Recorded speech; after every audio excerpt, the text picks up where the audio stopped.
Hey, my name's Andrew, and in this review we're talking about this lens. This is the Canon 85mm f2 RF lens, and I recently borrowed this from a buddy of mine, so shout out to Colton, thank you for letting me borrow this. And the reason I borrowed this lens is because as a filmmaker and photographer, I'm constantly trying to challenge myself to use different products, different techniques, and new focal lengths to become a better photographer. And this lens has definitely proven to be a bit of a challenge. I use the Canon R7, which has an APS-C sensor, so this 85mm lens turns into a 130mm lens. So I've been challenging myself anytime I'm out and about. I'm using this lens, and I went on a trip recently to this castle-like structure, and I took a lot of pictures while I was there too. So to start off the review, I want to show some sample photos of just using this lens in my day-to-day life.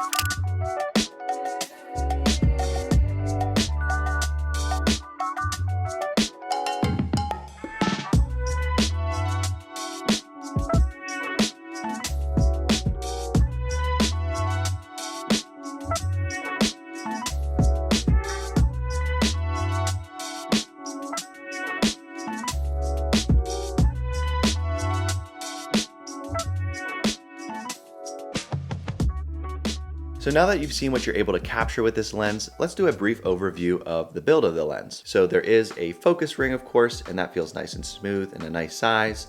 It does have a control ring, which has a snappy little feedback to it.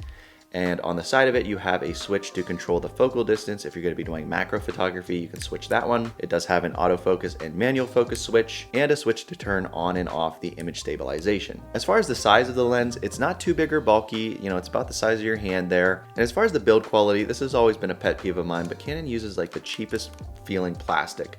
It doesn't feel like it's going to fall apart, but it doesn't feel like a very premium lens. So as far as the overall build and quality of the lens, I'd probably give it about a 7.5 out of 10. All right, now let's jump into the pros and cons, starting off with the pros. So what I like about this lens is it has great image quality. It's very sharp, able to get you nice, sharp, up close detailed shots like macro photography. It does have image stabilization, which at that focal range, I feel like you have to have, but that's a nice feature. As far as the size, it's not too big and bulky. It feels comfortable on the Canon R7, feels nice to use. And having a maximum aperture of f2 means you're getting a nice shallow depth of field and good in low light scenarios. All right, now on to the cons. The build quality, as I mentioned, feels a little bit cheap. Canon could do a lot better with their quality of material on that. The 85mm, as I've been mentioning, feels very awkward in some scenarios and challenging to use at times. And if you're looking for a lens that's super portable, obviously this isn't going to be a small pancake lens. So if you're looking for a travel lens, this might not be the one.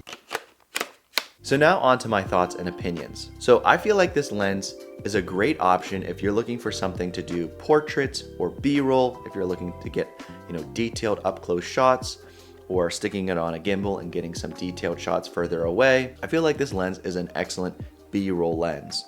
Or portrait lens. But when it comes to other scenarios like walking around, like obviously this is not a small, compact, street photography lens. As far as the purpose of this lens, if you're looking for something that's portraits or B-roll oriented, I would say go for it. And if you don't have something in this focal range, I feel like I would at least try one out, because it's been an excellent experiment for me to try to challenge myself to use something that I normally wouldn't and see the world from a different perspective. So if you do want to pick this lens up, I'll leave some links in the description. Again, thank you to Colton for letting me borrow this lens. If you have any comments or questions, leave those in the comment section below. And if you want to see more budget gear reviews, consider subscribing. And if you do, I'll catch you in the next video.